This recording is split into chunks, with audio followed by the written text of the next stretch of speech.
சிஎஸ்கேக்கு இந்த வருஷம் என்னெல்லாம் வீக்னஸ் இருக்கு, எதெல்லாம் அவங்க அட்ரஸ் பண்ணணும் அப்படிங்கிறத இந்த வீடியோவில் பேசலாம். மாஸ்டர், வீக்னஸ்ன்னு சொன்ன உடனே ஃபர்ஸ்ட் உங்களுக்கு ஒரு விஷயம் தோணுமே? பவுலிங்க நினைச்சா அதை ஏன்பா ஞாபகப்படுத்துறங்கிற மாதிரி தான் இருக்கு. இப்போ இன்னைக்கு வந்து ரீசெண்ட் நியூஸ் வந்து நேத்தன் எல்லிஸ்னு ஒரு அவர் டெத்தில் பார்த்துப்பாரு அப்படின்ற மாதிரி இருந்தோம். ஸோ அவருமே இப்போ ஒரு இன்ஜுரி ஸ்கேர்னால வந்து he's ruled out, officially he's ruled out. So அதுலேருந்தே ஸ்டார்ட் பண்ணுவோம். ஆல்ரெடி கொஞ்சம் வீக்காக தான் தெரிஞ்சது, இப்போ இன்னும் ரொம்ப வீக்காக தெரியுமோ? இல்ல அதான் நான் வந்து எல்லா காம்பினேஷனும் பார்த்தேன். ஓகேங்களா, எப்படி பார்த்தாலும் ஏதாவது ஒரு இடத்துல பிரச்சனை இருக்கு. ஓகேவா, பவுலிங் வந்து நம்ம பேசணும் இல்லைங்களா முந்தின வீடியோ. பேட்டிங் வந்து ஸ்ட்ராங்கா எப்படியோ ஸ்ட்ரென்தன் பண்ணிருவாங்க. ஓகேங்களா, சாம்சன் எல்லாம் வந்ததுனால பவுலிங் ஆல்ரெடி வீக்கு. இப்ப எலிஸ் வேற இல்லை அப்படிங்கிறப்ப இன்னும் ரொம்ப வீக்கா தெரியுது. எனக்கு என்னன்னா, பவுலிங் வீக் அப்படிலாங்கிற விட இப்போ ஒரு ஒரு 180 ஒரு 200 அடிச்சா டிஃபெண்ட் பண்ணிட முடியுமா அப்படின்னு கேட்டா எனக்கு டவுட் தான் வருது. இன்ஃபேக்ட் சென்னையில வந்து நமக்கு ஸ்பின் ஷோக்கும் கிடையாதுன்னு நம்ம லாஸ்ட் வீடியோல பேசின மாதிரி அந்த ஆப்ஷன் இல்லை அப்படின்னு சொன்னா 180 200 எல்லாம் வந்து இந்த பவுலிங்கை வச்சு டிஃபெண்ட் பண்ண முடியாது.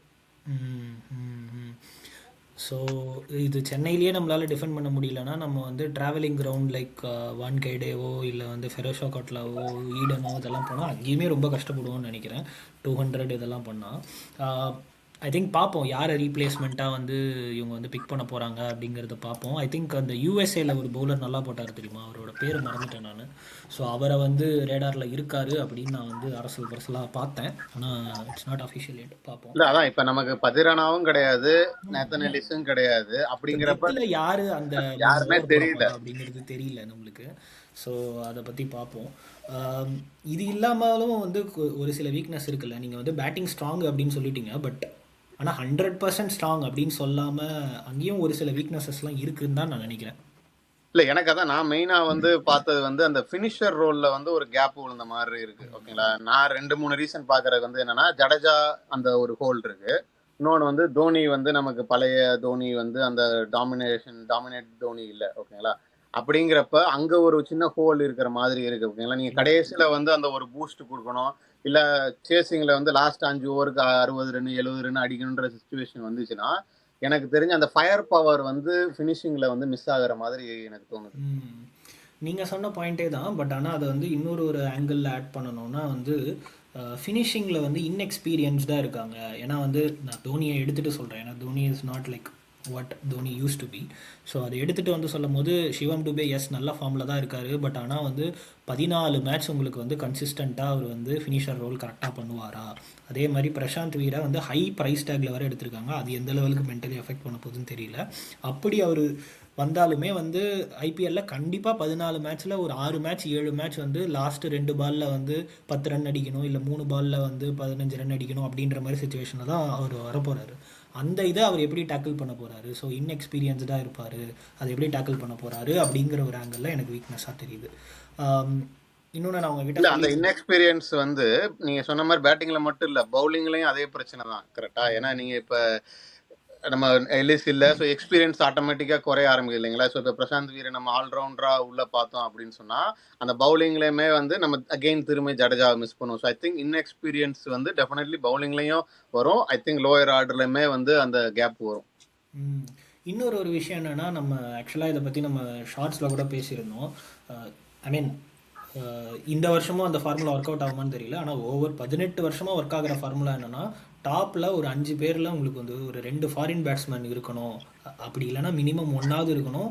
அந்த பேட்டிங் வந்து ஒரு வெரைட்டியாக இருக்கும். இது முன்னாடி வந்து சக்ஸஸ்ஃபுல் டீமுக்கு அப்படி இருந்திருக்காங்க. ஏன் சிஎஸ்கேக்குமே வந்து எப்போவுமே ஓப்பனர் வந்து ஒரு ஃபாரின் தான் இருந்து தான் சக்ஸஸ்ஃபுல்லாக நம்ம வந்து போயிருக்கோம் ஓவர் த இயர்ஸ்.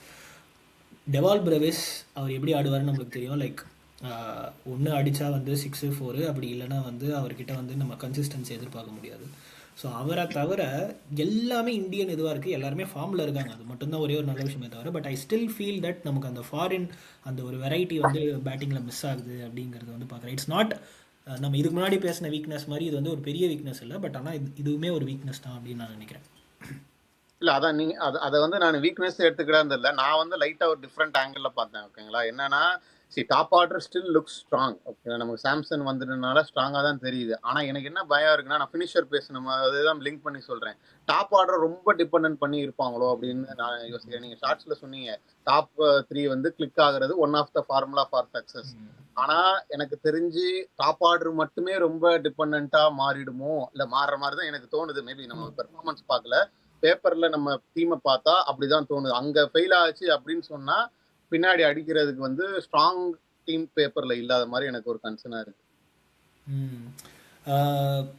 மற்றபடி வேற ஏதாவது உங்களுக்கு வந்து ஏரியாஸ் ஆஃப் கன்சர்ன் இருக்கா இந்த டீமை பொறுத்த வரைக்கும்? ஐ திங்க் அதான் நம்ம வந்து ப்ளே பண்ணாதனால இப்போ பேசிட்டு இருக்கோம். ஓகேங்களா, நம்ம யங்ஸ்டர்ஸ் வந்து ஆல்ரெடி பேசிட்டோம் கரெக்டா.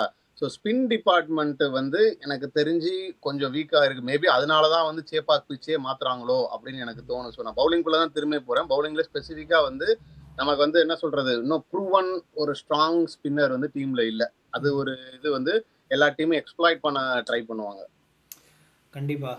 ஏன்னா இப்போ வந்து உங்களுக்கு 4 ஓவர் வந்து நம்ம நூர் அகமது போட்டுருவார். அப்புறம் வந்து நீங்கள் ஜெமி ஓவர்டன் எடுத்துகிட்டு வந்து தான் ஆகணும் இப்போ இருக்கிற சுச்சுவேஷனில். அவர் அதான் நூர் அகமதுக்கு சப்போர்ட் எனக்கு தெரிஞ்சு இன்னொரு ஸ்பின்னர் வந்து ரெண்டு வந்து மிஸ் பண்ணுவாங்க.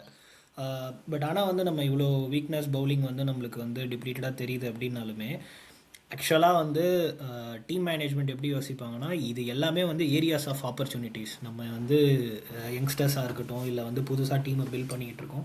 ஸோ இவங்க எல்லாருமே வந்து சிஎஸ்கேக்கு வந்து சூப்பர் ஸ்டார்ஸாக மாறலாம். ஸோ அப்படி தான் வந்து டீம் மேனேஜ்மெண்ட் பார்ப்பாங்க. ஸோ ரேதர் தேன் லைக் ஒரு வீக்னஸாக இல்லாமல் அவங்க வந்து ஆப்பர்ச்சுனிட்டியாக பார்ப்போம். இதுவே வந்து நம்ம ஃபஸ்ட்டு மேட்ச்சே வந்து நம்ம மேலே ஆயுஷ் மாத்திரேவும் கீழே வந்து பிரசாந்த் வீருமே வந்து நம்மளுக்கு மேட்ச்சை ஜெயிச்சு கொடுத்தாங்கன்னா ஹோல் சினாரியோவே சேஞ்ச் ஆகிடும் இல்லையா? எப்படி வருதுன்னு பார்க்கலாம். ஐ திங்க் அகைன் நம்ம வியூவர்ஸ் கொஸ்டினாக முடிக்கலாம். இது நாங்கள்லாம் ஐடென்டிஃபை பண்ண ஏரியாஸ் ஆஃப் லைக் வீக்னஸ் இல்லை வந்து ஆப்பர்ச்சுனிட்டியாக சொன்ன மாதிரி நீங்கள் வேறு ஏதாவது நோட்டீஸ் பண்ணீங்களா? அது எதுவும் இருந்ததுன்னா கமெண்ட்ஸில் சொல்லுங்கள். Until meet you next video, signing off Vikram and Master, thank you.